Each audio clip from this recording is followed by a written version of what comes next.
खबर कौशाम्बी से, जहां पे बांग्लादेश में हिंदुओं पर हो रहे कथित अत्याचारों के विरोध में विश्व हिंदू परिषद और बजरंग दल की कार्यकर्ताओं ने शुक्रवार को कौशाम्बी जिले में जोरदार प्रदर्शन किया और मझनपुर मुख्यालय स्थित डायट मैदान में जिला पंचायत चौराहे तक हजारों की संख्या में कार्यकर्ताओं ने जुलूस निकालते हुए बांग्लादेश सरकार के खिलाफ नारेबाजी की और बांग्लादेश के प्रधानमंत्री का पुतला फूंक दिया।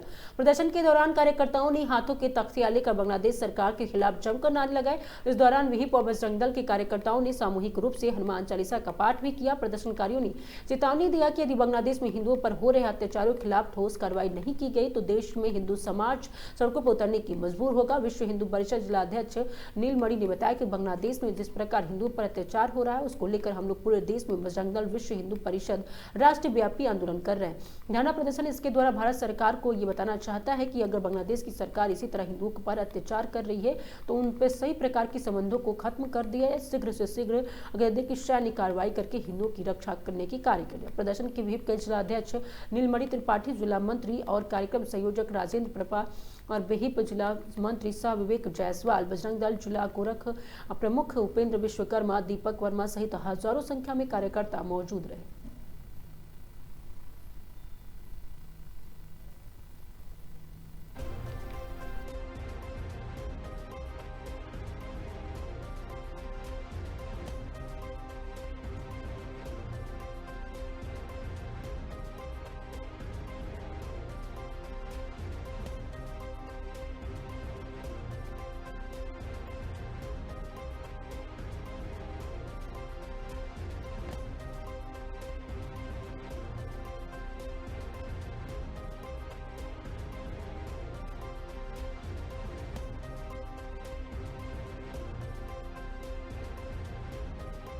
आप लोगों ने धरना प्रदर्शन किया, क्या वजह, क्यों धरना प्रदर्शन करना पड़ा? बांग्लादेश में जिस प्रकार हिंदुओं के ऊपर अत्याचार हो रहा है उसको लेकर के हम लोग पूरे देश में बजरंग दल विश्व हिंदू परिषद राष्ट्रव्यापी आंदोलन कर रहा है, धरना प्रदर्शन।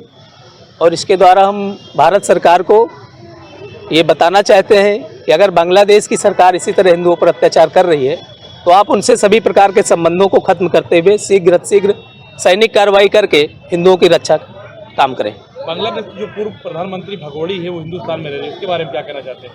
वो भगोड़ी नहीं है, वहाँ पे इस्लामिक जिहादियों ने उसके तख्ता पलट का कार्य किया है और ये उनका व्यक्तिगत मामला है, लेकिन हिंदू समाज की रक्षा करना ये वहाँ की जो भी सरकार उसकी परम जिम्मेदारी है। इसलिए अगर वो उसमें असफल है तो उस सरकार को वहाँ रहने का कोई हक नहीं। नीलमणि, जिला अध्यक्ष विश्व हिंदू परिषद जनपद कौशाम्बी।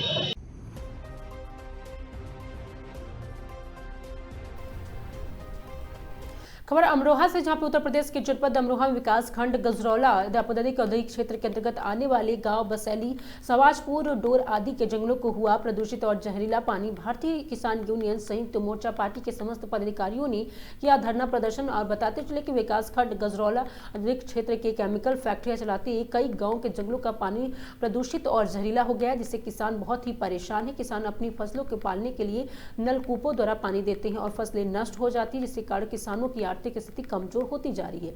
प्रदूषित और जहरीले पानी द्वारा खेतों में उपजे अनाज खाने से लोगों में अनेक प्रकार की बीमारियां उत्पन्न हो रही है। भारतीय किसान यूनियन संयुक्त मोर्चा पार्टी के अध्यक्ष ने बताया कि पूर्व में कई बार प्रदूषित पानी के संबंधित अधिकारियों द्वारा सैंपल के भी लिए गए थे, लेकिन आज तक कोई समाधान नहीं हुआ। भारतीय किसान यूनियन संयुक्त मोर्चा पार्टी के समस्त पदाधिकारी लगातार धरना प्रदर्शन कर रहे हैं। पदाधिकारियों का कहना है कि जब तक पानी की प्रदूषितता और जहरीला होने से नहीं बचाया जाएगा हम लोग धरना प्रदर्शन करते रहेंगे और यह भी चेतावनी दी कि अगर हमारी समस्याएं का समाधान नहीं हुआ तो रेल चक्का जाम और हाईवे जाम करने का भी प्रयास करेंगे।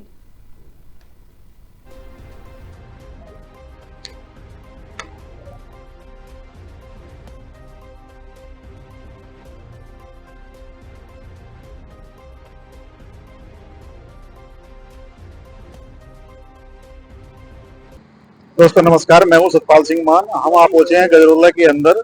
ये जो है गजरौला जो है तो धनौरा के मतलब जो है जिला अमरोहा के अंदर पड़ता है। यहाँ पे जो है फैक्ट्रियों ने या यहाँ का पानी इतना दूषित हो गया है कि लोग बाग अपना पानी पीने के लिए मजबूर हैं।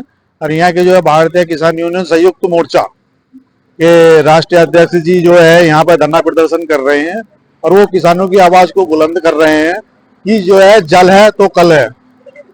ये जल बचाओ के जो है सरकार जो है मुद्दे उठा रही है और मुद्दे उठाने के बावजूद भी जो है पानी यहाँ का इतना दूषित है कि जहाँ बोतलें रखी हैं ये बोतलें भी ऐसी लग रही हैं जैसे पेट्रोल इसके अंदर हो। हम जो है राष्ट्रीय अध्यक्ष जी से पूछना चाहेंगे कि जो है मतलब जो है जनता क्या कहना चाहती है, और जो है जनता का जो है मुद्दा है, और जो है अगर इस तरीके से ही चलता रहा तो यहाँ के जो है बता रहे हैं कि कई लोग बागों की यहाँ मृत्यु भी हो चुकी है इस पानी के कारण, फसलें नष्ट हो चुकी हैं। आखिरकार इसके जिम्मेदार है कौन? हम जो है हमारे जो है भारतीय किसान यूनियन संयुक्त मोर्चा के जो राष्ट्रीय अध्यक्ष जी हैं वो आप पहुंचे हैं, उनसे ये पूछना चाहेंगे कि ये जो है पानी बिल्कुल ऐसा लग रहा है जैसे पेट्रोल के समान हो। ये पेट्रोल है या यहाँ का दूषित पानी है? इसके बारे में तो हमारे जो है राष्ट्रीय अध्यक्ष जी बता पाएंगे कि क्या मामला है इसके अंदर। देखिए, मैं आपके चैनल के माध्यम से ये बताना चाहता हूं सारी दुनिया को, जहां हम खड़े हैं यहां गंगा जी का किनारा है, यहां पर स्वर्ग जैसा जीवन था यहां लोगों का। इसको नरक में बदलने का किसने काम किया? ये जल हमारा कैसे इतना खराब हुआ? आज ये जल की तस्वीर है, ये पूरी तरह से जहरीला हो चुका है पानी। इस पानी को पी करके हमारे ग्रामीण किसान मजदूर हर रोज अपनी जान गंवा रहे हैं, गंभीर बीमारियों के शिकार हो रहे हैं। ये अचानक में, ये एक दिन में नहीं हुआ, ये 20 साल की मुहिम चला करके जिसने भी इसको खराब किया है, अभी पहले तो इसके नमूने गए हैं, इसकी जांच करके ये 1 हफ्ते के अंदर अधिकारी बताएंगे कि ये खराब हो चुका है। यदि ये पानी खराब हो चुका है उसके बाद हम जांच की मांग करेंगे ये खराब किसने किया है। ये जिस व्यक्ति ने ये खराब किया है, जिसके द्वारा ये जल खराब हुआ है हमारा, जिसके द्वारा हमारा जीवन खराब होने की कगार पर है, हमारी फसलें नष्ट हो चुकी है, हमारी जमीन की क्षमता, जो उर्वरक क्षमता थी वो खत्म हो चुकी है, उस व्यक्ति को जब तक सजा नहीं मिलेगी तब तक ये संयुक्त मोर्चे का धरना यहाँ अमरोहा की धरती पर समाजपुर डोर गांव में ये जारी रहेगा। और इसको पूरी ताकत से संयुक्त मोर्चे के द्वारा उठाया गया है। बीच में कई लोगों ने आकर के इसको प्रभावित करने का काम किया था, हम लोगों को बहकाने का काम किया था, लेकिन मैं आपके चैनल के माध्यम से बताना चाहता हूं, ये संयुक्त मोर्चा जहां भी आज तक बैठा है, न्याय की आवाज उठाने के लिए बैठा है, न्याय पाकर के ही उठा है, और न्याय मिलने के बाद ही यहां से ये संयुक्त मोर्चे का धरना समाप्त होगा। किसी की ताकत नहीं कोई संयुक्त मोर्चे के धरने को यहां से उठाए।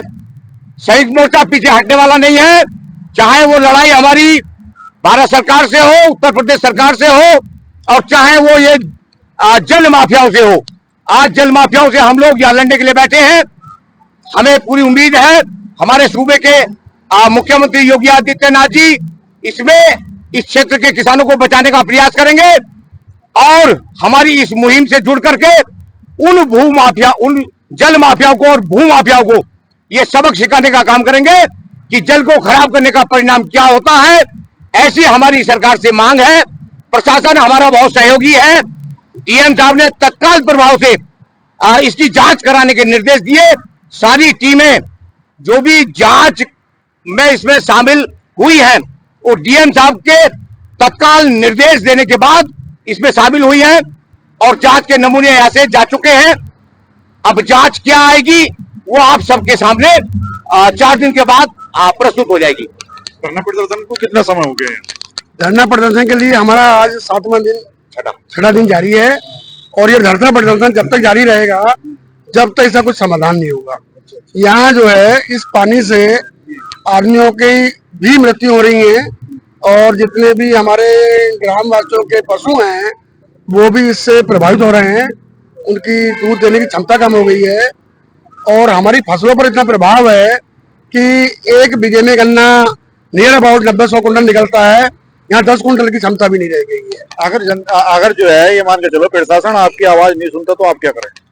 अगर प्रशासन हमारी आवाज नहीं सुनता है तो इसको हम दिल्ली तक पहुंचाएंगे, लखनऊ तक पहुंचाएंगे, क्योंकि हमारा धरना हाईवे पर है, और ये धरना लगातार हम दिल्ली तक प्रेषित कर रहे हैं, और हमारा मीडिया हमारे साथ काम कर रहा है, और ये मीडिया के माध्यम से ही ये हमारा धरना आगे बढ़ेगा।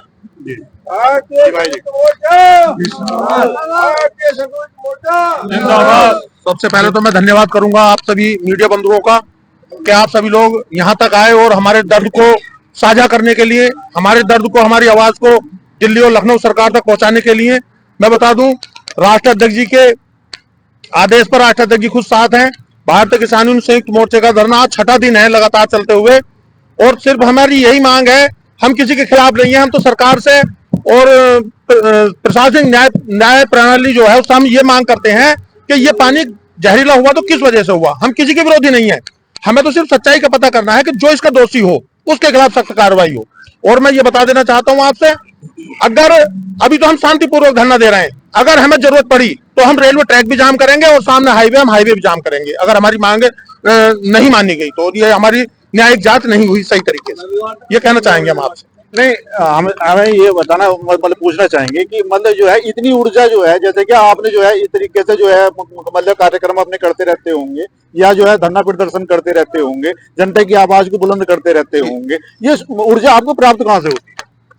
देखो, ये ऊर्जा तो जब लोग हमारे पास आए, राष्ट्राध्यक्ष जी के पास पहुंचे, मेरे पास भी पहुंचे और हमारे जो वरिष्ठ कार्यकर्ता सभी के पास वो पहुंचे, लेकिन और लोगों के पास भी पहुंचे होंगे, लेकिन जब हमारे पास पहुंचे, अभी राष्ट्राध्यक्ष जी बता चुके हैं आपसे व्यक्तिगत रूप से भी कि वो शिकायत लेकर आए थे। जब हम उनके खेतों पर गए और वहां जाके हमने हालत देखी, और कुछ घरों में जो लाइलाज मरीज घर में पड़े हैं, एक 16 साल की 17 साल की लड़की है, कैंसर है, लेकिन डॉक्टर ने उसे मना कर दिया।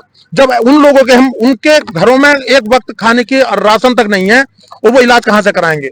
टीम आई थी, एजे महोदय आई थी, हमने उनसे मांग करी कि एम्स की कम से कम, राष्ट्राध्यक्ष जी ने मांग करी थी कि कम से कम एम्स लेवल के लोगों की, डॉक्टर की टीम आए, इनकी जांच करे, इनका इलाज करे। तो अभी वो आश्वासन दिया है उन्होंने, अब देखते हैं 4 दिन में रिपोर्ट आएगी, उसमें क्या आता है, उसी के बाद जैसे राष्ट्राध्यक्ष जी का आह्वान होगा उस पर हम काम करेंगे।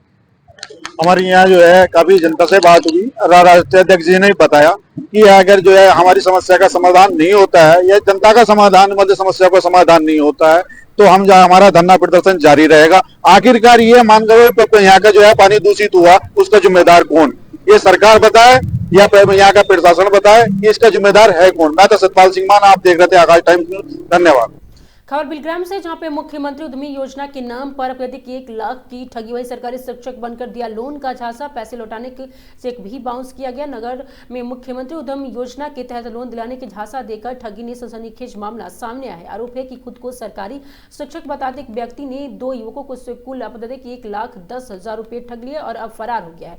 पीड़ितों की शिकायत पर कोतवाली बिलग्राम पुलिस ने मामले की जाँच शुरू कर दी है। प्राप्त जानकारी के अनुसार बिलग्राम नगर की मोहल्ला कटरा हैदराबाद निवासी सरफराज हुसैन तथा मोहल्ला काशीपुर निवासी अब्दुल सलाम उर्फ आशु ने बताया कि मोहल्ला मलकंठ निवासी एक व्यक्ति ने स्वयं को सरकारी मास्टर बताते हुए मुख्यमंत्री उद्यमी योजना के अंतर्गत 5-5 लाख रुपए का लोन दिलाने का भरोसा दिया। आरोप है कि लोन की प्रक्रिया और कागजी कार्रवाई के नाम पर आरोपी ने उसे अलग अलग कुल 1,10,000 रुपए ले लिए, जिसमें से 60,000 रुपये बैंक खाते का ट्रांसफर कराया गया, जबकि 50,000 रुपये नकद लिए गए। जबकि अब कहते काफी समय बीत जाने के बाद भी लोन नहीं मिला तो पीड़िता ने अपनी पैसे वापस मांगे। इस पर आरोपी ने धन वापसी के लिए कई चेक थे, लेकिन बैंक में लगने से सभी चेक बाउंस हो गए। इसके बाद आरोपी ने फोन उठाना बंद कर दिया और मकान छोड़कर फरार हो गया। पीड़ितों ने मामले की सुनवाईजित धोखाधड़ी बताते हुए कोतवाली बिलग्राम तहरीर देकर आरोपी के खिलाफ सख्त कार्रवाई की मांग की। इस संबंध में पुलिस का कहना है कि मामले की जाँच की जा रही है, तथ्यों के आधार पर जल्द ही कानूनी कार्रवाई की जाएगी।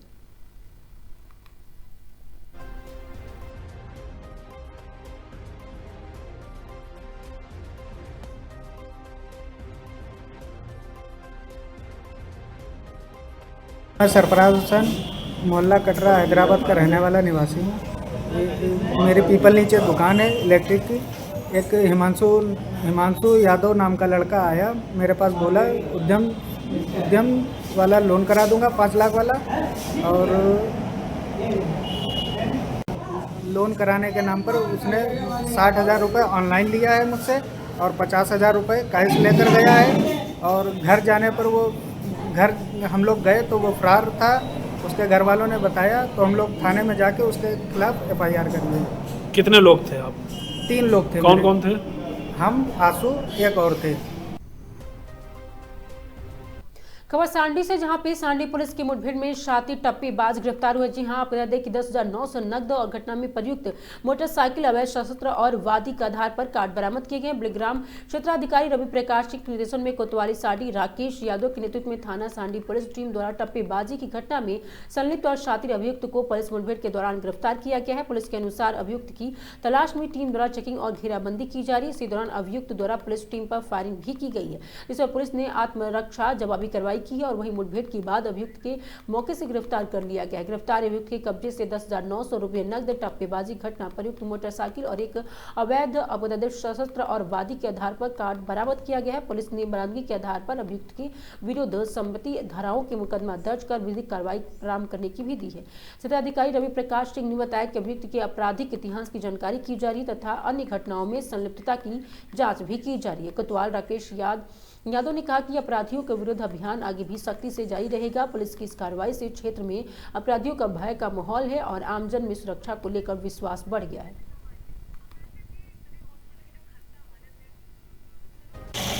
दिनांक 18/12/2025 को थाना सांडी में एक टप्पेबाजी की घटना हुई थी। प्रकरण में तत्काल अभियोग पंजीकृत करते हुए सीसीटीवी फुटेज एवं अन्य साक्ष्यों के आधार पर घटना के अनावरण का प्रयास किया जा रहा था। इसी क्रम में आज दिनांक 25 दिसंबर 2025 को मुखबिर की सूचना पर की जा रही चेकिंग के दौरान उक्त घटना में संलिप्त एक अभियुक्त प्रदीप निवासी तिरुआ कन्नौज को मुठभेड़ में गिरफ्तार किया गया है। पूछताछ में अभियुक्त द्वारा घटना किया जाना स्वीकार किया जा रहा है। अभियुक्त के पास से घटना से प्राप्त 10,900 रुपये, एक अवैध तमंचा, अपवादी का आधार कार्ड तथा घटना में प्रयुक्त मोटरसाइकिल बरामद हुई है। घायल अभियुक्त को तत्काल इलाज है CSC भेजा गया है। उल्लेखनीय है कि अभियुक्त पर पूर्व से लूट, चोरी, शस्त्र अधिनियम तथा गैंगस्टर के अभियोग पंजीकृत है तथा वह जनपद कन्नौज से मफरूर अपराधी भी रहा है। प्रकरण में अग्रेतर आवश्यक वैधानिक कार्रवाई प्रचलित है। खबर गोंडा से है, जहां पर थाना खरगपुर और SHO संजय सिंह के लाइन हाजिरी और एक्सीडेंट का मुकदमा दर्ज न करने पर SP की कार्रवाई शुरू हो गई है। खरगपुर थाना अध्यक्ष संजय कुमार सिंह को SSP विनीत जायसवाल ने निलंबित किया है। गोंडा के SP विनीत जायसवाल ने खरगपुर थाना अध्यक्ष संजय सिंह को तत्काल प्रभाव से लाइन हाजिरी कर दिया है। कार्रवाई 7 दिसंबर को सड़क दुर्घटना में हुई मौत के मामले में FIR दर्ज न करने में लापरवाही बरतने में की गई है। पीड़ित की पत्नी ने बार बार थाने के चक्कर लगाए लेकिन उसकी शिकायत पर कोई कार्रवाई नहीं हुई और आज पुलिस अधीक्षक कार्यालय में शिकायत लेकर पहुंची महिला की सुनवाई के बाद SP जायसवाल ने थाना अध्यक्ष को लाइन हाजिर करने का आदेश दिया। उसके साथ ही संजय सिंह के खिलाफ विभागीय जांच भी निर्देश दिए गए। जानकारी के अनुसार 7 दिसंबर को एक सड़क दुर्घटना में एक व्यक्ति की मौत हो गई थी। मृतका की पत्नी लगातार थाने में शिकायत दर्ज करने की कोशिश कर रही थी लेकिन संजय कुमार सिंह द्वारा मुकदमा दर्ज नहीं किया जा रहा था। महिला को बार बार थाने से वापस भेज दिया जाता था। SP विनीत जायसवाल ने बताया कि महिला आज उनके कार्यालय में प्रार्थना पत्र लेकर आई। उन्होंने महिला की समस्याएं सुनी और मामले में लापरवाही पाए जाने पर थाना अध्यक्ष के खिलाफ कार्रवाई की। पुलिस अधीक्षक ने कहा कि सरकार की मंशा है कि थाने पर आने वाले हर पीड़ित की शिकायत की जांच पर कार्रवाई की जाए और उन्हें चेतावनी दी यदि कोई भी अधिकारी इस तरह की लापरवाही बरतेगा तो उनके खिलाफ कड़ी से कड़ी कार्रवाई की जाएगी। मेरे द्वारा पहले भी क्राइम मीटिंग में सभी पुलिस के अधिकारियों को निर्देश दिया जा चुका है और आप सब लोग जो भी फरियाद लेकर आए उनकी समस्याओं को सुने और उनका समाधान करें।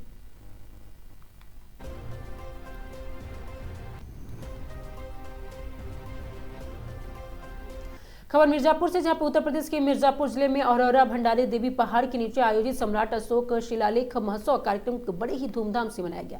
इस कार्यक्रम में भाग लेने पहुंची पूर्व कैबिनेट मंत्री स्वामी प्रसाद मौर्य ने क्रिसमस पर सांता क्लॉज की तोड़ने और गिरजाघर में हनुमान चालीसा पढ़ने को लेकर जमकर कटाक्ष किया। मंच से बोलते उन्होंने कहा कि सांता क्लॉज को तोड़ने से क्या आप धर्मार्थ हो गए? क्या हनुमान चालीसा पढ़िए और अपने घर में पढ़िए, मंदिरों में पढ़िए, गिरजाघर में घुसकर गिरजा के घर में हनुमान चालीसा पढ़ने का मतलब क्या है?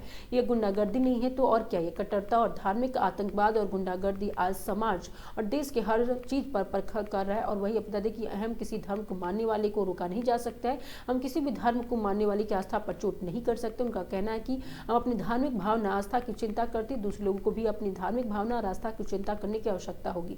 इस बात को हमें स्वीकार करनी चाहिए। उन्होंने कहा कि आज कहीं ना कहीं संविधान खतरे में, जहां तक कुछ लोगों के अगर खुल्लम बोल दिया है कि 400 पार का आंकड़ा दो तो हम संविधान बदलेंगे, लेकिन हम बधाई देना चाहते कि देश के नौजवानों को जिन्होंने संविधान बचाने के लिए जाति पार्टी की सीमा तोड़ के संविधान बचाने के पक्ष मतदान किया। नतीजा हुआ कि 400 पार के आंकड़ा का सपना देखने वाले लोग बता दें कि बैसाखी पर आ गए। बैसाखी पर आने के चलते संविधान आज हमारा सुरक्षित है। कार्यक्रम आयोजकों द्वारा अशोक स्तंभ भेंट कर माल्यार्पण कर सम्मानित किया गया। मुख्य अतिथि का कार्यक्रम में सैकड़ों लोग मौजूद रहे।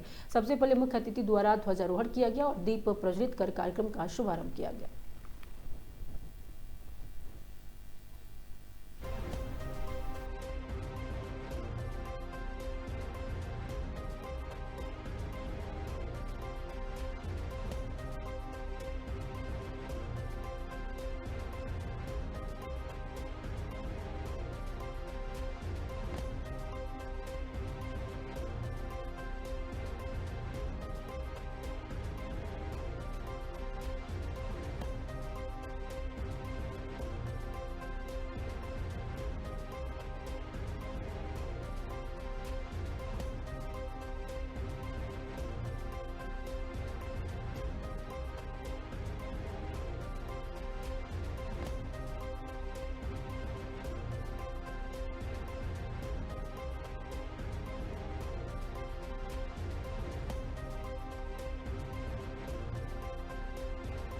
अरोरा की पहाड़ियों पर सम्राट अशोक का शिलालेख और शस्त्रों का भंडारागार मिला है, जो एक ऐतिहासिक उपलब्धि के अवसर पर इस क्षेत्र के लोग आज यहाँ पर विगत कई वर्षों से परंपरागत रूप से सम्राट अशोक शिलालेख महोत्सव कार्यक्रम मनाते चले आ रहे हैं। और उसी में इस बार क्षेत्रीय जनता के चाहत पर मैं इस कार्यक्रम में आज उपस्थित हुआ हूँ। स्वाभाविक रूप से तमाम ऐसे ऐतिहासिक साक्ष्य समय समय पर मिलते रहते हैं। विगत दिनों में चंदौली के भी एक पहाड़ी पर गया था, वहाँ पर भी आदमकद तथागत बुद्ध की मूर्ति और साथ ही साथ सम्राट अशोक के शस्त्रागारों का भंडारागार मिला था। आज भी पुरातत्व विभाग के संरक्षण में वो सुरक्षित है। इसी प्रकार से देश के कोने कोने में हमारा अतीत गौरवशाली इतिहास कहीं न कहीं पहाड़ियों में, जमीन के नीचे या किसी देवालय के रूप में उस इतिहास को समेटे हुए है। और उसी क्रम में अरोरा की पहाड़ी में भी ये शिलालेख सुरक्षित मिला। स्वाभाविक रूप से इस ऐतिहासिक जश्न को मनाने के लिए यहाँ पर इकट्ठे हैं। और आज के इस विशेष अवसर पर, चूंकि आज शहीद वीर ऊधम सिंह जी का जन्मदिन भी है, जिन्होंने जलियांवाला कांड के हत्यारे जनरल डायर को ब्रिटिश पार्लियामेंट जाकर के मौत की घाट उतारा था। उनके जन्मदिन पर भी मैं उन्हें कोट कोट नमन करता हूँ, वंदन करता हूँ। समस्त देशवासियों को बहुत शुभकामनाएं, बधाई भी देता हूँ। आज एक दूसरा भी ऐतिहासिक क्षण है कि देश के पूर्व प्रधानमंत्री मनमोहन जी की आज निर्वाण दिवस है। इस अवसर पर मैं अपनी ओर से और यहाँ पर आए हुए सभी भाइयों बहनों की ओर से उनके इस निर्वाण दिवस के अवसर पर श्रद्धासुमन अर्पित करता हूँ। उन्हें भी कोट कोट वंदन नमन करता हूँ। स्वाभाविक रूप से हमारा भारत, हमारा समाज विभिन्न जातियों का है, विभिन्न वर्गों का है, विभिन्न धर्मों का है, विभिन्न पंथों का है। इसलिए सभी पंथ, धर्म, संप्रदाय, वर्ण, जात के लोग अपने अपने समाज के उत्थान के लिए लगातार काम करते रहते हैं। और यदि उसी क्रम में कोई अपनी सामाजिक बैठक कर रहा है तो स्वाभाविक रूप से ये उसका अधिकार है, उसको हमें अन्यथा नहीं लेना चाहिए। विवादित बयान के लिए आरोप लगता है, आपके पर क्या कहना है? विवादित बयान का आपको आरोप लगता है, क्या कहना है? आरोप लगाने वाले अपनी लेखनी को विवादित कर देते हैं। जब मैं ऐतिहासिक बोलता हूँ, ऐतिहासिक चीज बोलता हूँ तो विवादित हो ही नहीं सकता। लेकिन फिर भी चूंकि विवादित बयान लिख देने से अगर स्वामी प्रसाद मौर्य की न्यूज से किसी की टीआरपी बढ़ती है तो हमें कोई आपत्ति नहीं। आज कार्यक्रम विश्व का चौथा शिलालेख है हमारे यहाँ सम्राट अशोक का, जिसमें कि कई सौ वर्ष पहले भगवान गौतम बुद्ध वहाँ से गया से चलकर आए थे। वह फिर यहाँ रुके हुए थे 2-3 दिन। यहाँ रुकने के बाद वो चले गए वहाँ सारनाथ। तो जब सम्राट अशोक की दौड़ा हो रही थी तब उनको पता चला कि यहाँ पर भगवान गौतम बुद्ध आए थे, तो उन्होंने अपने जो लोहे के कलम से पाली भाषा में शिलालेख लिखा। इन्होंने यह विश्व का चौथा शिलालेख है। क्या उद्देश्य है इसके पीछे, क्या है? ये इतिहास है। इतिहास में जो दर्ज कराया गया है, जो विश्व के इतिहासों में दर्ज कराया गया है, उसको हम लोग आज के समय में इसको उजागर कर रहे हैं कि लोग इतिहास को जानें कि हमारा इतिहास क्या रहा है। क्योंकि ये सम्राट अशोक का देश है। ये जब सोने की चिड़िया कही जाती थी तो जो है कि विश्व में कोई ऐसा देश नहीं बचा था जो वो विश्व हमारा न रहा हो। ये भारत नहीं, पूरा विश्व मेरा था, तब कहा जाता था ये सोने का चिड़िया है। इसीलिए हम लोग प्रयास कर रहे हैं कि जो हमारा इतिहास आज के कई वर्ष पहले था कि पूरा दुनिया मेरी थी, आज मैं उसी इतिहास को जगाकर लोगों को चेतना कराना चाहता हूं कि फिर से वह देश नहीं, यही देश नहीं, मेरी पूरी देश हो जाए, हम पूरे देश में प्रभावित करें, पूरे देश को एकता के संदेश दें।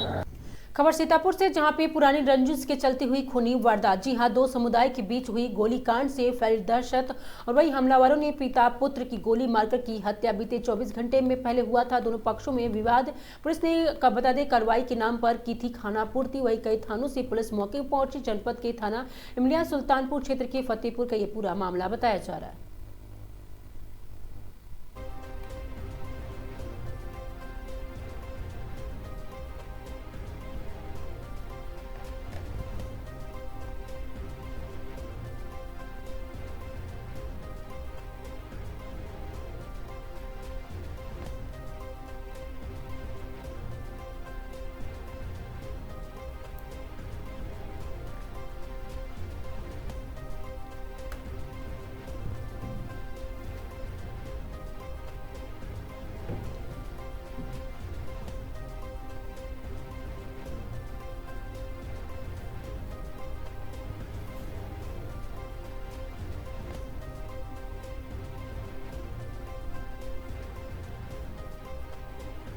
की हत्या कर दी गई है। ये थाना पड़ता है इमलिया सुल्तानपुर। इसमें पुरानी रंजिश का एक मामला चल रहा था, जिसमें 2011 में एक मर्डर हुआ था। उसी में जिस पक्ष के परिवार का मर्डर हुआ था उसमें ये लोग अभियुक्त थे जिनकी मृत्यु हुई है। जिनकी आज मृत्यु हुई उनके परिवार का उन्हीं लोगों के ऊपर आरोप है कि रंजिश में उन्होंने आज बदला लेने के भाव से इनके ऊपर हमला किया और दोनों को जो सिर में किसी बांके से या किसी बड़ी रॉड से हमला किया, जिससे दोनों का सिर फट गया, जिससे मृत्यु हो गई दोनों को बाप बेटे की। इसमें मुकदमा पंजीकृत किया जा रहा है। जो नामजद अभियुक्त परिवार द्वारा बताए जाएंगे सभी के ऊपर टीमें निकली हुई है अरेस्टिंग करने के लिए। इसमें कठोर से कठोर कार्रवाई सुनिश्चित की।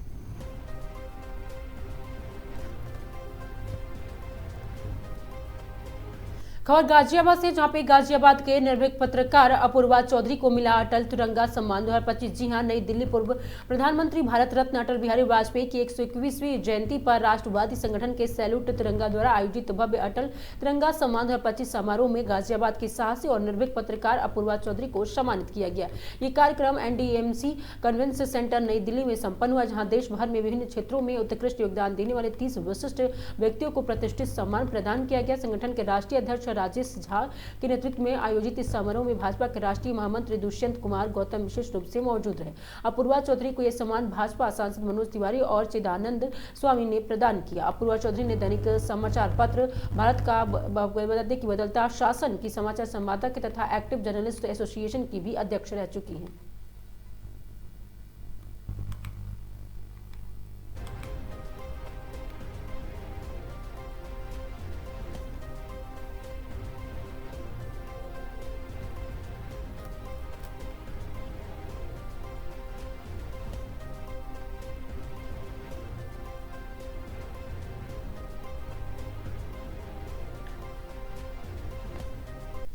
खबर सहरसा जिले से, जहां पे सौर बाजार प्रखंड क्षेत्र में चंदौरपुरी और बता दें कि पंचायत अंतर्गत बनहाटा टोल स्थित हृदय धाम महर्षि मिश्री आश्रम, जिसके सौजन्य ध्यान साधना शिविर और 2 दिवसीय विशाल संत मत और सत्संग का आयोजन किया गया, जिसमें कई जिलों में हजारों की संख्या में सत्संग प्रेमी पहुंचे। साथ ही दर्जनों की संख्या में मौजूद संत महात्मा के द्वारा भजन और प्रवचन का लाभ दिया गया, जिससे उपस्थित जन समूह आनंद लेते हुए भाव विभोर हो गया। और अपने बताते प्रवचन के दौरान सभी संतों ने कहा कि आज के युग में कई पंथों के गुरु शिष्य की परंपरा चल रही है, लेकिन सामर्थ्य बाढ़ वही गुरु कहलाते हैं जो सभी पंथों को आदर और सम्मान करते हैं, जो किसी की पंथ को देखने को नहीं मिलता है। केवल यही पंथ है जो सभी पंथों को गुरु का आदर करते हैं। सामर्थ्य बाढ़ वही गुरु होता है जो अपने सानिध्य शिष्य को रखकर उसे निपुण बनाते हैं। सत्संग स्थल पर पहुंचने वाले संतों के लिए समुचित व्यवस्था भी किया गया, जिससे उसी प्रकार से परेशानी ना हो। और मनियारपुर पहुंचे आपको बता दें कि परम पूज्य स्वामी ब्रह्मानंद पूज्य बाबा और चतुरानंद जी महाराज ने सत्संग स्थल पहुंचते ही गुरु शिष्य की परंपरा निभाते हुए सभी सत्संग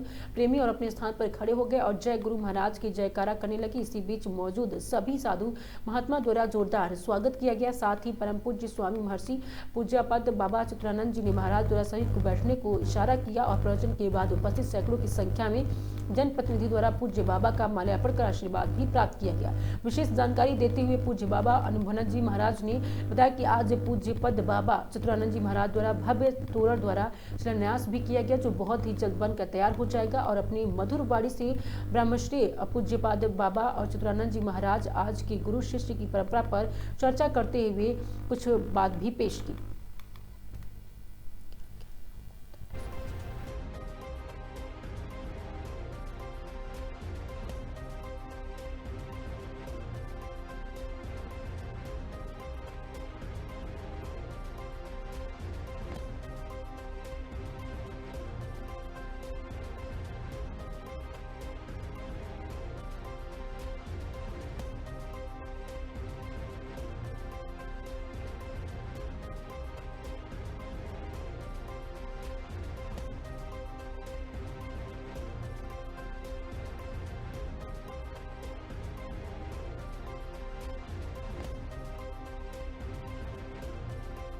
मेरा अंतिम सवाल रहेगा, आदमी को क्या करना चाहिए वो सत्संग की ओर चले? उनके लिए अमृतवाणी क्या रहेगा आपका?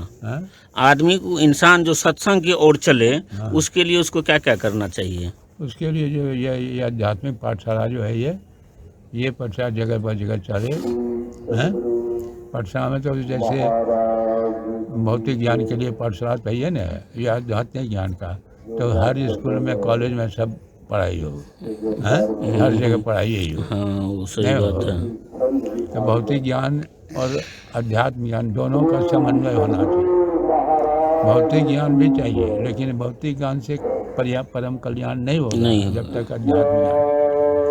इसी को भगवान कृष्ण ने कहा है, ज्ञान जो है, ज्ञान से शांति मिलती, ज्ञान लब्धम परम शांति। अर्जुन पूछते हैं कि भगवान कौन ज्ञान देखते हैं, बहुत इंजीनियर बड़ा बड़ा डॉक्टर बड़ा, कौन शांति मिलती? वो तो पेट भरने का ज्ञान है, उससे शांति नहीं मिलती। ऐसा है तो बढ़िया मकान बना लीजिए, खाने पानी की व्यवस्था कर लिए, शांति नहीं मिलती। उसे आत्मा के साथ आत्मज्ञान हो गया तभी शांति। तो उसके लिए ज़्यादा जोर देना चाहिए कि संसार के 2 नंबर काम करके पैसा जमा करना है। भ्रष्टाचार का कारण क्या हो जाता है? पैसा जमा करके नहीं होता, यही लक्ष्य रहता है। ये सब आध्यात्मिक ज्ञान से ये सब जागरूक हो सकता है। सर्वोपरि है, आध्यात्मिक जीवन सुखमय कभी हो ही नहीं सकता। खबर भागलपुर से, जहां पे उल्टा पुल के नीचे लगी भीषण आग दमकल की तत्परता से टली बड़ी अनहोनी। जी आपको बता दें, भागलपुर शहर के उल्टा पुल के नीचे प्लास्टिक की बोतलों की ढेर में अचानक भीषण आग लग गई और आग लगते ही इलाके में अफरा तफरी मच गई। ऊंची ऊंची लपटें उठने लगी, जिससे आसपास के लोगों में दहशत फैल गई। और प्रत्यक्षदर्शियों के अनुसार उल्टा पुल के नीचे बड़ी मात्रा में प्लास्टिक की खाली बोतलें जमा कर रखी गई थी। किसी अज्ञात कारण से इनमें आग लग गई, जिसे देखते ही देखते विकराल रूप ले लिया। आग की भयावत को देखते हुए मौके पर मौजूद लोगों ने दमकल गाड़ी के पहुंचने का इंतजार किए बिना ही तुरंत आग बुझाने के प्रयास शुरू कर दिया।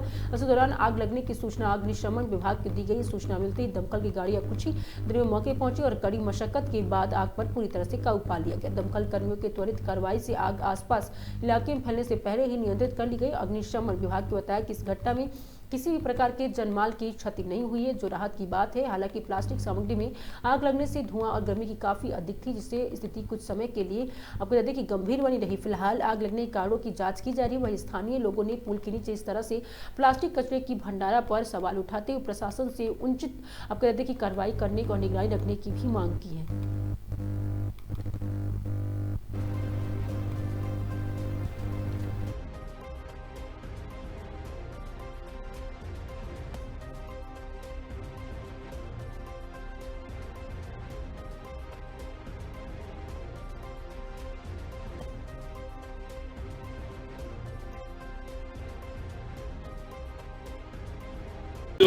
खुला रखे हुआ था, हो सकता गांजा ताजा पीने वाला कोई आग लगा करके चला गया होगा, लेकिन हम लोग जितना भी व्यवस्था था धुआं उठा, उसके बाद मोटर चला के पानी देना चालू कर दिए। चारों बगल से कोई तरह की दमकल का भी गाड़ी आया ना? हाँ, दमकल का भी गाड़ी आया, एक कार लगी भई है, ऊपर से भी पानी मिला, चारों बगल से पानी मिला। सब सहयोगी, पूरे स्टाफ का सहयोगी मिला, जो कि वह आगे बढ़ा। यानी आप लोग हुआ नहीं, क्या चीज रखा हुआ था वहाँ पर? पूरा धरा हुआ था, प्लास्टिक बोतल था, प्लास्टिक बोतल था काफी संख्या में। काफी संख्या में। क्या नाम हुआ आपका? मेरा नाम देवेंद्र प्रसाद यादव हुआ, अध्यक्ष दूध विक्रेता संघ। ठीक।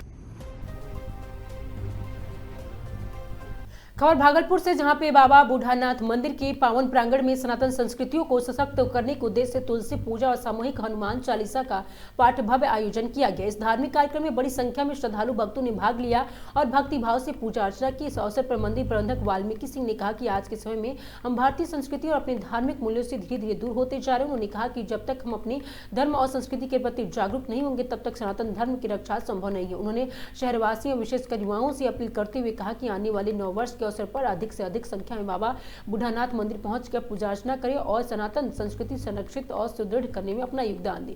कार्यक्रम को सफल बनाने में doctor Ajay Bharti, Vinod Kumar, chamber of commerce के पूर्व अध्यक्ष स्वर्ण कुमार बजूरिया, विशाल कुमार, मृत्युंजय राय, हर्षराज बैकर्स, राकेश कुमार, अभिषेक पांडे, लक्ष्मण सहित अन्य श्रद्धालु भक्त सक्रिय सहयोग किया। समारोह के दौरान पूरे मंदिर परिसर में भक्तिमय वातावरण में बना रहा। हनुमान चालीसा के सामूहिक पाठ से वातावरण आध्यात्मिक ऊर्जा से अतोप्रोत गया।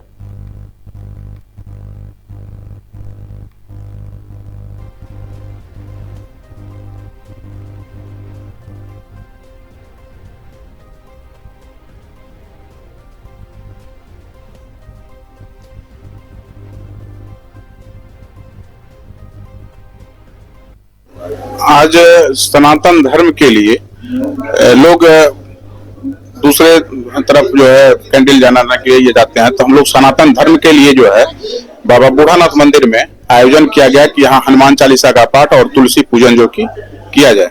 आज तुलसी पूजन का मुख्य आयोजन तुलसी पूजन था और उसमें हम लोग हनुमान चालीसा पाठ जो किए, यूथ जो है युवा लोगों को जोड़ने के लिए कि आप लोग आइए, सब लोग हनुमान चालीसा का पाठ करते हैं और तुलसी पूजन करते हैं, सनातन धर्म को बढ़ावा देते हैं हम लोग। इसलिए जो कि बाबा बूढ़ानाथ मंदिर के प्रबंधन समिति के द्वारा ये कार्य किया गया और सभी लोगों का सहयोग है। श्रवण भैया भी बहुत दिन से जो कि यहाँ आते हैं और चंदन भैया हैं, डॉक्टर साहब हैं, अजय भारती, इन लोगों का और काफी लोग भक्त हैं। सब लोगों का सहयोग रहता है। किसी भी प्रोग्राम में काफी संख्या में भीड़ रहती है। भागलपुर वासियों से क्या अपील करेंगे? भागलपुर वासियों से अपील करेंगे कि आप लोग ज्यादा से ज्यादा संख्या में 1 तारीख को भी नव वर्ष जो मनाते हैं उसमें भी बाबा बूढ़ानाथ मंदिर या किसी भी मंदिर में जाकर के पूजा पाठ कीजिए, हनुमान चालीसा कीजिए, तुलसी पूजन कीजिए। ये चीज का वाल्मीकि कुमार सिंह, प्रबंधक बूढ़ानाथ मंदिर। क्या किया जा रहा है? ये आयोजन बाबा बूढ़ानाथ मंदिर में बराबर होता आया है और ये यहाँ की परंपरा रही है कि कोई भी ऐसा भी फेस्टिवल हो या भगवान का कोई जन्मदिन हो या मकर संक्रांति हो या कुछ भी हो, श्रावण मास हो, तो यहाँ पर हरदम जो है मंदिर के तरफ से ये पूजा का आयोजन किया जाता है और यहाँ के जितने भी भक्त हैं जो बराबर आने वाले हैं, महिलाओं हो या बच्चे हो या पुरुष हो, लोग आते हैं और बाबा का पूजा भी करते हैं और जो यहाँ पे पूजा पाठ होता है या कोई भी अनुष्ठान होता है उसमें उन लोगों का सहयोग रहता है। और बाबा वृद्धेश्वरनाथ बाबा इनका मंदिर जो है वो आज नहीं, बहुत सालों से चला आ रहा है, जबकि हम लोग के नॉलेज में भी इतनी बात नहीं, मेरा उम्र 67 साल हो गई, लेकिन बट आज भी मंदिर और मंदिर के प्रति यहाँ के जितने भी लोग हैं उनका काफी सहयोग है हर मामले में। चाहे आज कोई भी कार्यक्रम हो या कोई फंक्शन हो या कुछ भी बनाना हो, अगर आज की स्थिति हम लोग देखें तो इतने ठंड में, इतनी हवा में भी इतने लोग उपस्थित हैं, इसका मतलब इसके बाद ज्यादा कहने की जरूरत नहीं है। और बहुत बड़ी आस्था है, माँ का मंदिर भी यहाँ है, बाबा का मंदिर भी यहाँ है, सारे परिवार यहाँ है उनके, इसलिए बहुत अच्छी बात है। और हम लोग एक मानसिक संकल्प भी लें जितने भी लोग हैं कि अगर इस मंदिर में कोई भी कार्यक्रम हो, सबों का सहयोग रहे, सबकी उपस्थिति रहे, जो कम से कम धर्म का नाम हो। चूंकि अभी कलयुग में ये कहावत है कि कलयुग में भगवान का नाम ही एक आधार है, तो हम लोग को इस लाइन में रहना चाहिए और इसमें जरूर कार्यक्रम में सहयोग करके इस कार्यक्रम को सफल करना चाहिए। और अभी भगवान की दया है, सारे मंदिर बहुत अच्छे हैं, बन भी रहे हैं अच्छे, लेकिन ये बाबा की कृपा है, और लोगों की पानी की ऐसा नहीं है, उसमें भी लोगों का सहयोग रहे, कार्यक्रम अच्छा से अच्छा हो। धन्यवाद। परिचय, मेरा नाम श्रवण कुमार बाजोरिया हुआ और मैं करीब करीब 30-40 साल से बाबा भोलानाथ मंदिर में आ रहा हूँ। पहले अभिषेक करता था, अब थोड़ा सा आना जाना कम हो गया क्योंकि 67-60 हो गई है, इसलिए थोड़ा परहेज कर रहा हूँ। खबर भागलपुर से, जहां पेड़ नवगछिया के रगरा थाना क्षेत्र के अंतर्गत NH-31 पर भवानीपुर गांव जाने वाले सड़क अपराधियों ने एक युवक की गोली मारकर हत्या कर दी। मृतक की पहचान भवानीपुर निवासी जवाहर यादव के 21 वर्षीय पुत्र पिंटू यादव के रूप में हुई है। प्रत्यक्षदर्शियों के अनुसार पिंटू यादव को 4 गोलियां मारी गई, जिससे वह मौके पर ही गिर पड़ा। घटना को अंजाम देने के बाद अपराधी फरार हो गया। स्थानीय लोगों की मदद से पिंटू को आनंद फानन में नवगछिया अनुमंडल अस्पताल लाया गया, जहाँ पे डॉक्टर ने उन्हें मृत घोषित कर दिया। घटना की सूचना मिलते ही रगरा थाना पुलिस अस्पताल पहुंची और परिजनों के स्थानीय लोगों से पूछताछ की। परिजनों ने बताया कि लगभग 2 माह पूर्व गांव के चंदेश्वरी यादव की परिसर में भैंस चराने को लेकर विवाद हुआ था, जिसमें मारपीट की घटना हुई थी। उसी मामले में मृतक के पिता जवाहर यादव फिलहाल जेल में है। मृतक के चचेरे भाई सुमित कुमार ने बताया कि पिंटू गुरुवार की सुबह दियारा खेत में गेहूं की फसल की पटवन के लिए छड़की बनाने गया था और शाम घर लौटने के दौरान बस से उतरकर घर की ओर जा रहा था। कुछ ही दूरी पर नदी की पूछो यादव की बासा के पास पहले ही घात लगाए अपराधियों की उसे घेर लिया और गोली मार दी। प्रत्यक्षदर्शी चिंकू कुमार ने बताया कि वह घटना के समय पिंटू के साथ था। सभी आरोपी पहले से एकजुट होकर मौजूद थे और सामने से फायरिंग की। उसने आरोप लगाया कि गांव के ही संजय यादव, बिंटू यादव, विभाष यादव और अलख यादव सहित अन्य लोगों ने मिलकर इस वारदात को अंजाम दिया है। मृतक 2 भाइयों और एक बहन में सबसे बड़ा था। वह खेती बाड़ी और पशुपालन का कार्य करता था। छोटा भाई इंटरमीडिएट का छात्र है, जबकि बहन रूपम कुमारी। घटना के बाद गाँव में मातम सन्नाटा पसरा हुआ है। परिजनों को रो के बुरा हाल है। पुलिस का कहना है कि मामले की गंभीरता की जांच की जा रही है। आरोपियों की गिरफ्तारी के लिए छापेमारी शुरू कर दी गई। वहीं नवगछिया पुलिस अधीक्षक प्रेरणा कुमार ने गोलीकांड की पुष्टि करते हुए बताया कि यह घटना दोनों परिवारों के बीच चले आ रहे पुराने आपसी विवाद की जुड़ी है। उन्होंने प्रेस विज्ञप्ति जारी करते हुए बताया कि लगभग 2 माह पूर्व मावेशियों द्वारा फसल चढ़ने के लेकर विवाद हुआ था, जिसमें मारपीट की घटना भी हुई थी। उसी मामले में मृतक के पिता फिलहाल जेल में है। एसपी ने बताया कि प्रारंभिक जांच में दूसरे पक्ष के लोगों द्वारा गोली मारने की बात सामने आई है। सभी आरोपी चिन्हित कर लिए गए हैं और उनकी गिरफ्तारी भी करने की लगातार छापेमारी की जा रही है। उन्हें दावा किया कि जल्द ही सभी आरोपित को गिरफ्तार कर लिया जाएगा। पुलिस अधीक्षक ने स्पष्ट किया है कि फिलहाल मामला आपसी विवाद से जुड़ा प्रतीत हो रहा है, लेकिन यदि जांच के दौरान कोई अन्य तथ्य सामने आते हैं तो उसकी गहन जांच की जाएगी और कड़ी कार्रवाई भी की जाएगी। उन्होंने ये भी बताया कि मृतक के पोस्टमार्टम नवगछिया अनुमंडल अस्पताल में कराया जा रहा है और रिपोर्ट आधार पर आगे की कार्रवाई की जाएगी। कौन हुए आपके मृतक? ये मेरा भाई हुआ। भाई हुआ, क्या कैसे घटना घटी? ये मेरा भाई हुआ पिंटू कुमार नाम है इसका। क्या कैसे घटना घटा? घटना में ये गया था सुबह 11 बजे गया था दीरा खेत बो लिया था, छड़की बनाने के लिए गया था। उधर से रिटर्न आ रहा था, हमको फोन भी किया भैया हम आ गए हैं चौक पे नहीं आया था। पहले वहीं पे जब गाड़ी पे चढ़ा तो बोला था कि हम आ रहे हैं जल्दी। हम फोन किए अंदर आओ, बहुत टाइम हो गया हो, तो बोला कि हम आ रहे हैं। इसके बाद ये क्या हुआ, वहाँ से अंदर आया, चौक भवनी बस से उतर के जैसे अंदर आया तो मुखिया जी का घर है, बस उसके बगल में ही पुसो यादव का बसा था, घर था। उसी जगह इसको जो है घेर के निकल के चारों भाई घेर के इसको। कौन गोली चला रहा था? गोली चला रहा था संजय यादव और अलख यादव और सुभाष यादव, विभाष यादव। इनसे पहले से कोई विवाद था क्या? पहले से भी उन लोग से विवाद है क्या? पहले से ही लड़ाई, छोटा मोटा लड़ाई था। भैंस लड़ गया था, उसी में थोड़ा लड़ाई झगड़ा हुआ था। इनके पिताजी जेल में हैं सर? उसी के केस में वो उसी केस में जेल में है। उसी केस में। क्या बजे की घटना है? घटना 5:30 बजे का। 5:30 बजे का। ये क्या भाई बहन था? ये 2 भाई था, एक बहन था। क्या नाम है भाई बहन का? नंबर 1 पे यही है, इसी का नाम सबसे बड़ा यही है, पिंटू। अच्छा, बहन का क्या नाम है? बहन का नाम रूपम कुमारी। इसके बाद ही पिंटू, इससे छोटा भाई भी है? हाँ, इससे छोटा नाम है सिंटू कुमार। वो क्या करते हैं? वो यहाँ पे नहीं, वो भी पढ़ता लिखता है वैसे। ये आपका क्या नाम हुआ? मेरा नाम सुमित कुमार। खबर भागलपुर से, जहां पे जिला परिषद अध्यक्ष पद के चुनाव के जिले को आखिरकार नया नेतृत्व मिल गया। जी हां, कड़े और रोमांचक मुकाबले के बाद विपिन मंडल ने जिला परिषद अध्यक्ष चुना गया। चुनाव में विपिन मंडल और अनंत कुमार उर्फ टुनटुन शाह आमने सामने थे, जहां दोनों प्रत्याशियों को बार-बार 15-15 वोट मिले और मतों की बराबरी होने के कारण निर्वाचन नियमों के तहत लॉटरी लगाई गई। लॉटरी में विपिन मंडल का नाम निकलने के बाद उन्हें जिला परिषद अध्यक्ष घोषित किया गया। परिणाम घोषणा होते ही समर्थकों में खुशी की लहर दौड़ गई। वहीं बधाइयों के तांता लग गए। गौरतलब है कि इससे पहले जिला परिषद अध्यक्ष रहे मिथुन कुमार बिहार विधानसभा चुनाव में नाथनगर से विधायक निर्वाचित हो गए थे। विधायक बनने के बाद उन्होंने जिला परिषद अध्यक्ष पद छोड़ दिया था, तभी से यह पद रिक्त चल रहा था। नवनिर्वाचित अध्यक्ष विपिन मंडल ने जिला परिषद सदस्यों और मतदाताओं का आभार जताते हुए कहा कि वो सभी को साथ लेकर भागलपुर के विकास, पंचायतों के सशक्तिकरण और जन कल्याणकारी योजनाओं को प्रभावी क्रियान्वयन के लिए पूरी निष्ठा से काम करेंगे। वहीं भागलपुर के जिलाधिकारी डॉक्टर नवल किशोर चौधरी ने बताया कि जिला परिषद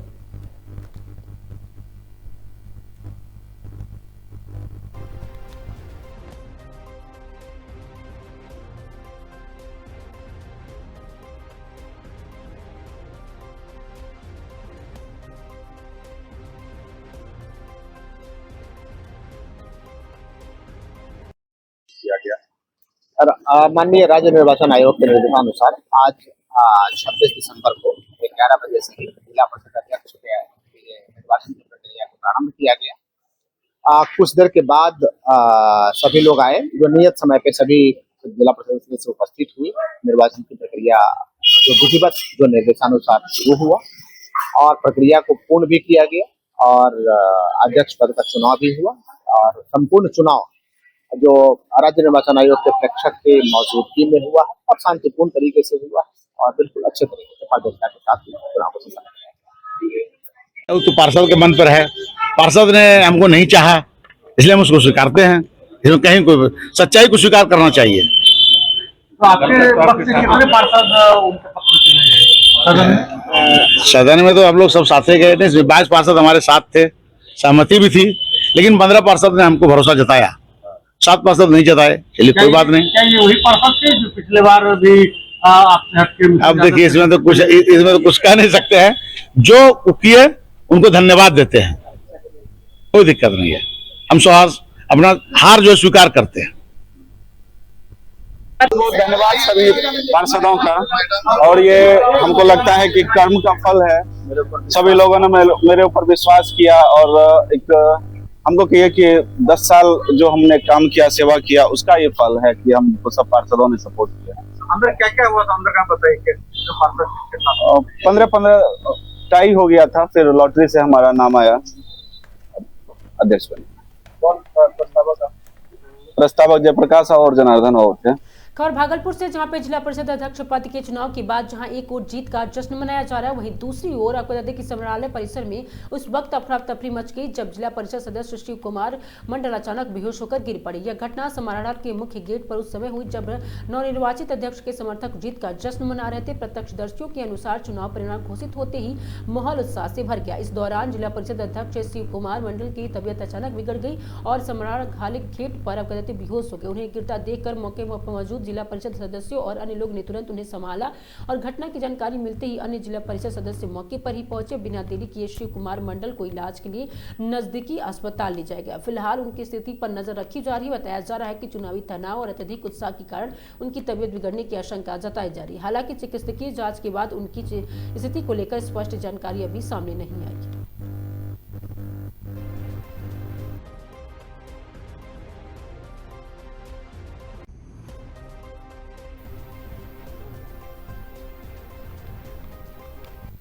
खबर भागलपुर से है, जहां पे बता दें कि भागलपुर के पीरपैंती प्रस्तावित अडानी पावर प्लांट के निर्माण को लेकर अडानी फाउंडेशन द्वारा क्षेत्र में सामाजिक साराकोर से जुड़े कार्यक्रम आयोजित किए जा रहे। इसी क्रम में हरी निकोल पंचायत अंतर्गत पढ़िया टोला से सोलर स्ट्रीट लाइट का लोकार्पण किया गया तथा लगभग 500 जरूरतमंदों के बीच कंबल वितरण किया गया। कार्यक्रम में पीरपैंती विधायक मुरारी पासवान, हरी निकोल पंचायत के मुखिया दीपक सिंह, भाजपा नेता ऋषिकेश सिंह और प्रखंड अध्यक्ष हरिराम शर्मा और सरपंच वरुण गोस्वामी संयुक्त रूप से सोलर स्ट्रीट लाइट का उद्घाटन कर असहाय और गरीब परिवारों को कंबल प्रदान किए।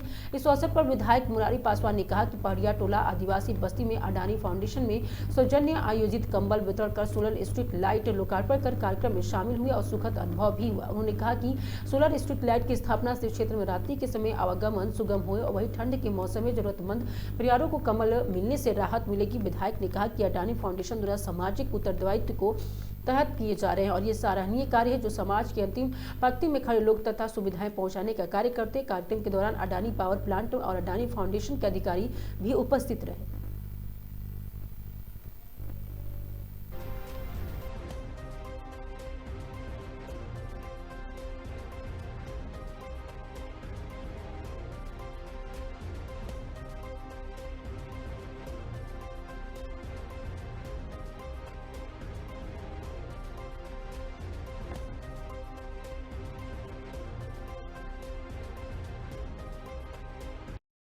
फाउंडेशन के द्वारा सोलर लाइट का लोकार्पण हुआ और कंबल का वितरण हुआ। इस विषय में आप क्या कहना चाहेंगे? आज सोलर लाइट का उद्घाटन मेरे विधायक जी और अन्य लोगों द्वारा किया गया। सोलर लाइट इनकी भौगोलिक स्थिति में उजाला लाएगी और अडानी CSR टीम से पंचायत की अपेक्षा है कि असली उजाला जीवन में शिक्षा लाती है। तो यह उजाला तो इनके जीवन में इनको गड्ढों में गिरने से बचाएगी, कांटे चुभने से बचाएगी, परंतु जीवन का संघर्ष में जो उजाला है वह शिक्षा में विकास करके ही होगा। यहाँ पर लोग 1% भी मैट्रिक पास नहीं है। यहाँ एक आवासीय विद्यालय की ज़रूरत है इस समाज को। और पहले भी मैंने अडानी फाउंडेशन का NOC यह कह के रिजेक्ट किया था अनाबाद सर्वसाधारण कि 12 एकड़ ज़मीन के बदले यहाँ अडानी CSR के द्वारा पहाड़िया समाज को एक आवासीय विद्यालय मिले। शिक्षा के लिए तो बैग वगैरह किताब वगैरह तो बटाई हो रहा है। शिक्षा के लिए बैग और किताब पर्याप्त नहीं है, क्योंकि इनकी नस्लें, इनकी पीढ़ियां अशिक्षित हैं और वह बच्चे घर जाएंगे वही शराब देखेंगे, वही पिछड़ापन देखेंगे। उनको स्कूल के बाद कौन गाइड करेगा? उनका जीवन में सुधार सिर्फ और सिर्फ आवासीय विद्यालय ही एकमात्र उपाय। इस समाज PVGT जिसको नीतीश कुमार ने अलग से कैटेगराइज किया है सबसे पीछे, ST आदिवासी से भी पीछे, तो इसका जो मूल उपाय केवल और केवल आवासीय विद्यालय। ये फाउंडेशन के लगने के बाद कॉपी बांटना, लाइट अच्छी बात है, पर यह परमानेंट इलाज नस्लों का सुधार नहीं है।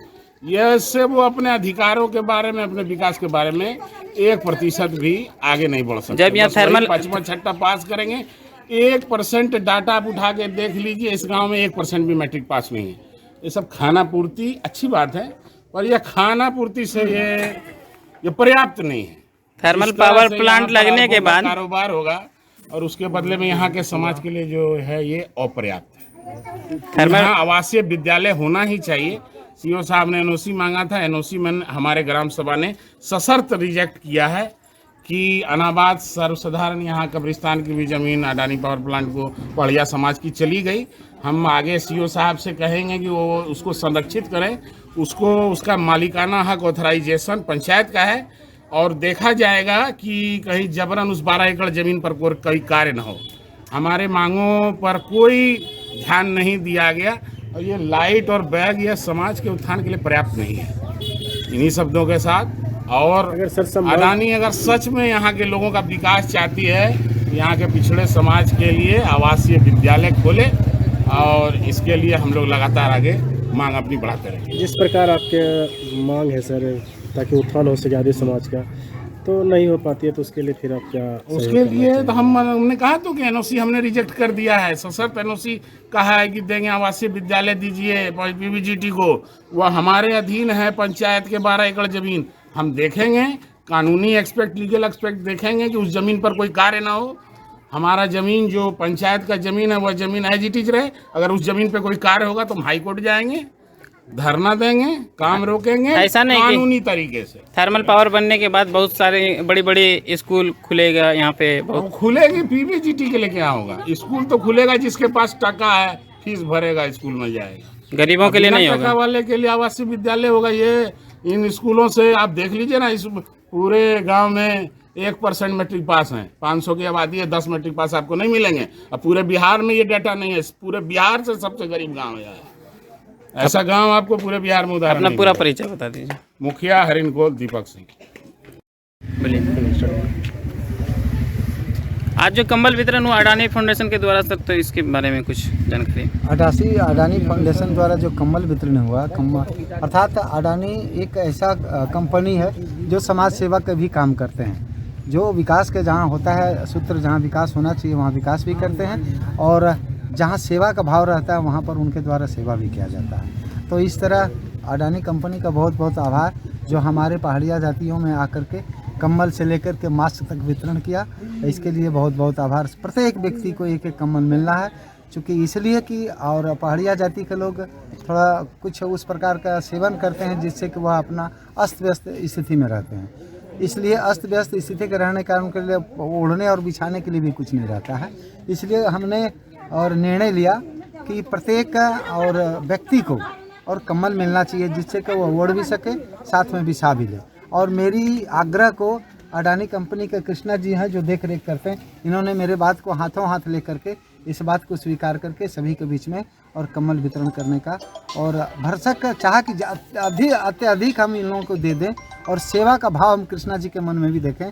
जिस प्रकार से अडानी जी सेवा का भाव रखते हैं उस तरह से उनके जितने भी कर्मचारी हैं सभी के मन में सेवा का भाव रहता है और सेवा का काम करते हैं। तो इनके कार्यों से आप संतुष्ट हैं? अभी तक तो कुछ कार्य हुआ नहीं है, छोटा मोटा कार्य हो रहा है, लेकिन जितना कार्य हो रहा है इससे निश्चित रूप से संतुष्ट है। हाई मास्ट लाइट का आज लोकार्पण, इनके लिए हम इन कंपनी के विषय में बहुत बहुत धन्यवाद देते हैं कि यहाँ कंपनी का काम अभी जीरो पर है। अभी तो सब बिहार सरकार के काम हो रहा है, लेकिन उससे पहले सेवा का काम प्रारंभ कर दिया और ऐसे वनवासी क्षेत्र से लेकर के और देशियों में भी जो यहाँ का सामान्य नागरिक है उनके बीच में सोलर लाइट का और कार्य का विकास किया रहा है, जगह जगह लगाया जा रहा है। इसके लिए कंपनी को धन्यवाद, बहुत बहुत हृदय से गहराई के धन्यवाद कि और कृष्णा जी विथ और भी जितना भी इनके ऑफिसर्स हैं सभी को हृदय की गहराई से धन्यवाद जो आप इस तरह से और सेवा और सुशासन के लिए और हमारे शब्दों का, हमारे सरकार के मजबूती को आप बल दे रहे हैं।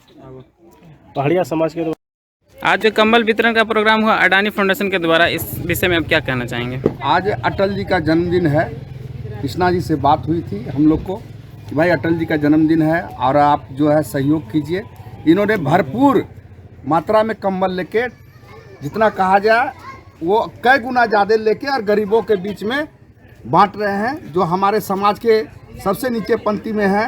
अटल जी के मतलब आज खुशी का दिन है और इन्होंने कंबल लेके आया और गरीबों के बीच में बांट रहे हैं। तो इनके कार्यों से संतुष्ट हैं आप लोग? हाँ, जरूर संतुष्ट है। अगर अडानी जी का है कि 2% बांटना, ये तो अभी लग रहा है कि परसेंट पे परसेंट रोजे हर स्कूल में काम कर रहे हैं, लोगों के बीच में जा रहे हैं कृष्णा जी, इनके सारे लोग जा रहे हैं और हम लोग खुश हैं। अडानी फाउंडेशन के द्वारा जो आज लाइट का लोकार्पण हुआ, सोलर लाइट का, इस विषय में आप क्या कहना चाहेंगे?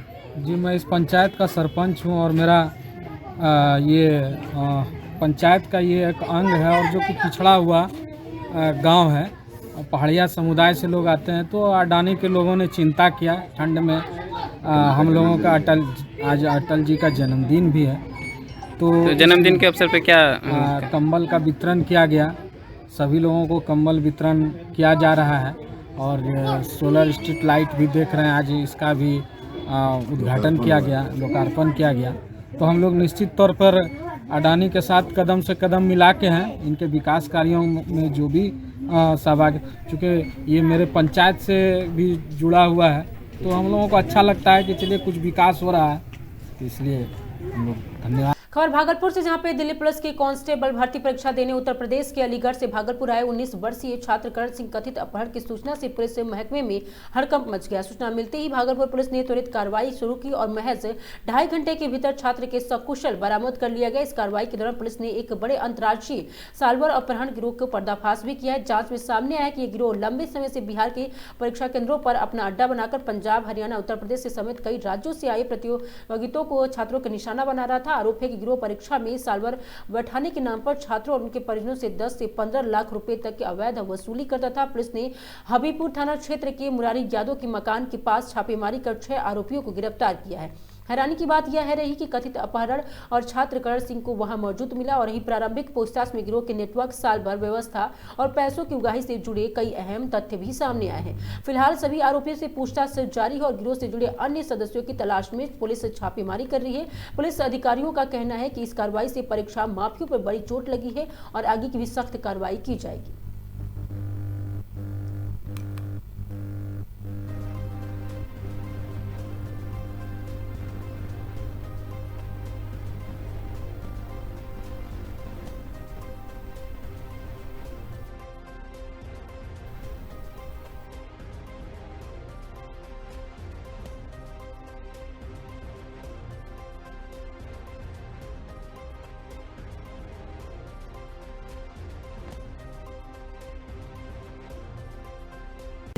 दिल्ली पुलिस कांस्टेबल का एग्ज़ाम देने के लिए आया है, उसमें कुछ लोगों ने उसके ऊपर दबाव डाल के उससे पैसे की मांग की जा रही है।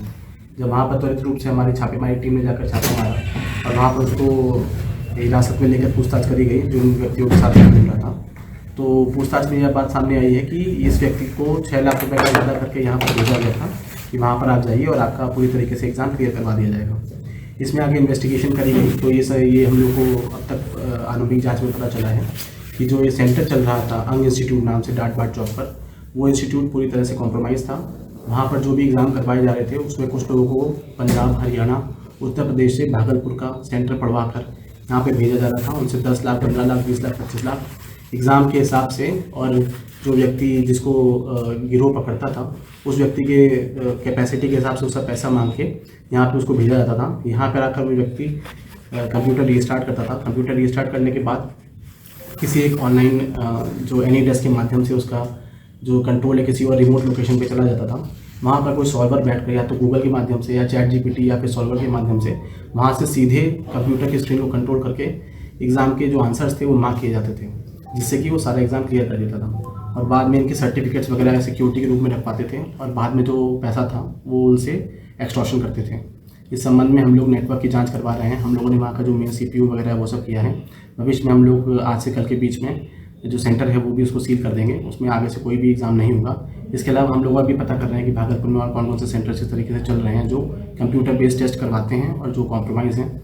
और इसका कनेक्शन पटना और पूर्णिया से हम लोग को पता चला है, परंतु कौन कौन से सेंटर कॉम्प्रोमाइज़ हैं वो भी नहीं पता चला है।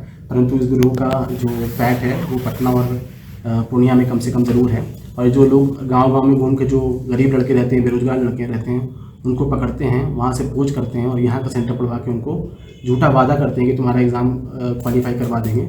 और ये एक बहुत बड़ा गिरोह चल रहा है और हम लोग संभवतः आगे इसमें जो अनुसंधान करेंगे तो बहुत सारी कड़ियाँ भी खुलने की आशंका है। तो इस मामले में कितने लोगों की गिरफ्तारी हुई? इस मामले में अब तक टोटल 7 लोगों की गिरफ्तारी हुई है। सुमित कुमार, गौतम कुमार, बंटी कुमार, नीतीश कुमार, अंकित कुमार, शिवम कुमार और करण सिंह, ये लोग अलग अलग जगह के रहने वाले हैं। कुछ नालंदा का है, कोई मुंगेर का है, कोई यहीं पे भागलपुर का रहने वाला है। ये कुछ लोग लैब टेक्नीशियन के रूप में, कुछ लोग वहाँ पर कंप्यूटर टेक्नीशियन के रूप में घूमते थे, कुछ लोग वहाँ पर एडुकेटिव करके एक इनका थर्ड पार्टी जो वेंडर रहता है जिसके थ्रू वहाँ पर ऑब्जर्वेशन के लिए, सुपरविजन के लिए जो स्टाफ आता है वो भी इसमें कॉम्प्रोमाइज़ से मिला हुआ था।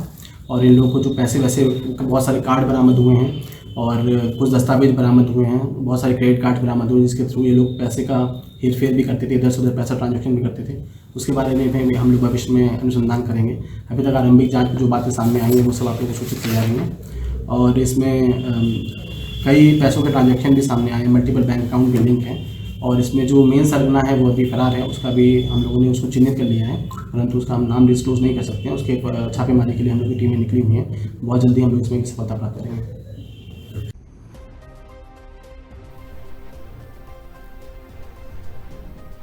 खबर शेखपुरा से, जहां पे 24वीं पुण्यतिथि धूमधाम से मनाई गई। जी आपको बता दें, श्रद्धांजलि कार्यक्रम में शामिल हुए मुख्य अतिथि के रूप में विधायक रणधीर कुमार सोनी, अरविंद कुमार। अब साथ ही बता दें कि शेखपुरा शहर में बाईपास रोड स्थित काशीनगर पेट्रोल पंप पर स्वर्गीय काशीनाथ के 24वीं पुण्यतिथि धूमधाम से मनाई गई। बताते चले कि टाटी नदी पर 9 लोगों की हत्या हुई थी। इसके बाद प्रत्येक साल पुण्यतिथि मनाई जाती है। राजद के जिला अध्यक्ष स्वर्गीय काशीनाथ के 24वीं पुण्यतिथि कार्यक्रम में मुख्य अतिथि के रूप में शेखपुरा के विधायक रणधीर कुमार सोनी शामिल हुए। रणधीर कुमार सोनी ने पत्रकारों को बताया कि 24वीं पुण्यतिथि मनाई जा रही है। 9 लोगों की हत्या हुई थी, उसके बाद से प्रत्येक साल उनकी याद में पुण्यतिथि मनाई जाती है। उन्होंने कहा कि काशीनाथ पहलवान समाज सेवी थे और पहलवान के नाम पर से वो चर्चित थे। इस कार्यक्रम में सैकड़ों नेता और समाज सेवी शामिल हुए। रणधीर कुमार सोनी, इमाम गजराली, राहुल कुमार, शंकर नेता, ललन कुमार, सोनी देवी, संजय यादव और मुकेश बुधन, समाज पासवान सचिन सेदगिल सहित अन्य लोग भी शामिल हुए।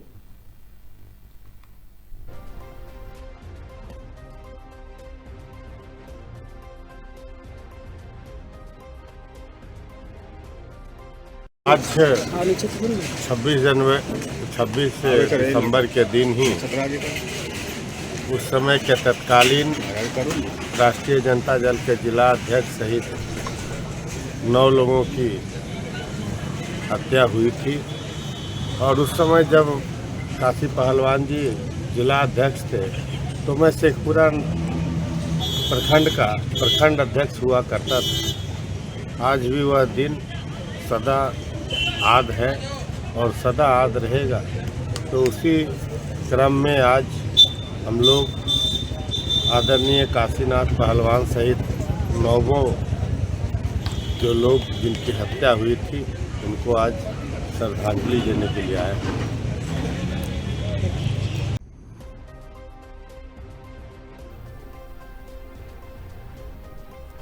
खबर कानपुर से, जहां पे बता दें कि गंगा बैराज पर वाहन चेकिंग के दौरान थाना कोहना पुलिस टीम वाहन चेकिंग के प्रयास के संबंध में आज दिनांक 23/12/2025 को सायंकाल लगभग 6:30 पर थाना कोहना क्षेत्रगंत के गैना बाजार पर थाना कोहना पुलिस टीम द्वारा बैरियर लगाकर संदिग्ध वाहनों को नियमित चेकिंग की जा रही है। इस दौरान एक काले नीले रंग के अपराधी की हुंडई आरा कार, जिसका वाहन संख्या ज्ञात है, तेज गति के मौके पहुंची और पुलिस द्वारा लगाए गए बैरियर को तोड़ते हुए बिठूर की तरफ से भाग निकला। वही उक्त वाहन को रोकने के प्रयास में चेकिंग ड्यूटी में तैनात उपनिरीक्षक संजय कुमार चेकिंग दौरान अटल घाट थाना कोहना उपनिरीक्षक पूरन सिंह को होमगार्ड हरिकिशन घायल हो गए। सभी घायल पुलिसकर्मियों को तत्काल उपचार हेतु हैरट अस्पताल कानपुर भेजा गया, जहां उनका इलाज चल रहा है। चिकित्सकों द्वारा उनकी स्थिति पर निरंतर निगरानी रखी जा रही है। घटना की सूचना मिलते ही वरिष्ठ पुलिस अधिकारी द्वारा तत्काल मौके की निरीक्षण किया गया तथा संबंधित थाना स्तर पर आवश्यक वैधानिक कार्रवाई प्रारंभ कर दी गई। संदिग्ध वाहन उनके चालक की पहचान गिरफ्तारी हेतु सीसीटीवी फुटेज खंगाले जा रहे हैं तथा पुलिस टीम को अलर्ट कर दिया गया है। घटना और पुलिस कार्रवाई को संबंध में संयुक्त पुलिस आयुक्त कानून व्यवस्था आशुतोष कुमार द्वारा दी गई है।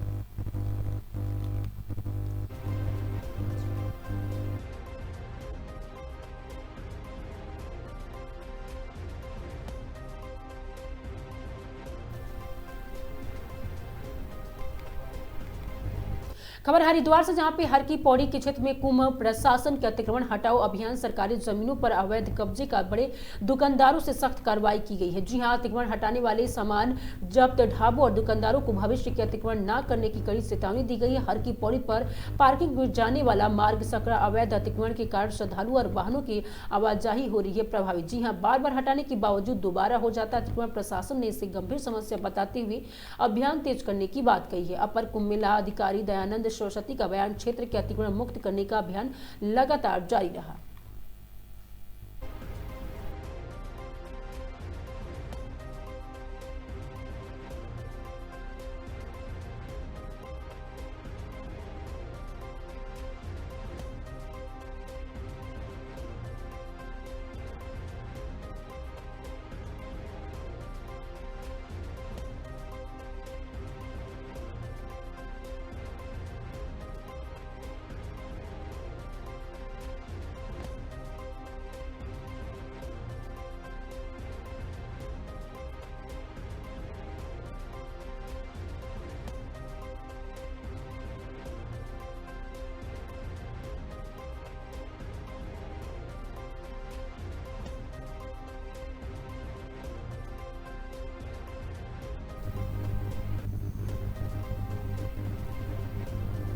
खबर हरदोई से, जहां पे भाजपा विधायक श्याम प्रकाश ने सवाल उठाए। जी हां, एसआईआर अभियान और मतदाता सूची पुनरीक्षण को लेकर उठाए गए सवाल। विधायक श्याम प्रकाश ने एसआईआर अभियान और मतदाता सूची पुनरीक्षण को बताया मूर्खता।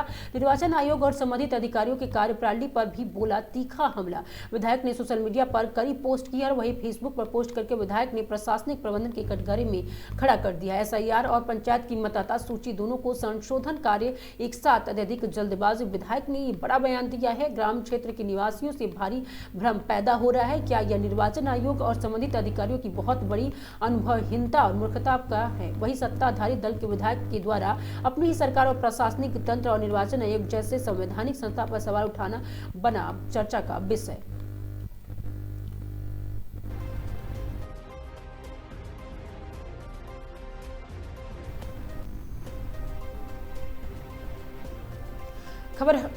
खबर हरदोई से, जहां पे अपर पुलिस अधीक्षक सुबोध गौतम लगाई रात्रि में चौपाल। जी हां, हरदोई में कानून व्यवस्था सुदृढ़ बनाए रखने के लिए लगाई जा रही है रात्रि चौपाल। मिशन शक्ति साइबर अपराध तथा गांव में सुरक्षा के दृष्टिगत सीसीटीवी प्रकाश के बारे में किया जा रहा है जागरूक। आगामी ग्राम प्रधान चुनाव को लेकर भी की गई है चर्चा। जनपद में पिछले कई दिनों से विभिन्न थाना क्षेत्र में लगाई जा चुकी है रात्रि में चौपाल। कोछाना क्षेत्र के हरदासपुर ग्राम सभा में लगाई जा रही है रात्रि चौपाल। एडिशनल एसपी के साथ क्षेत्राधिकारी प्रभारी निरीक्षक भी मौजूद रहे।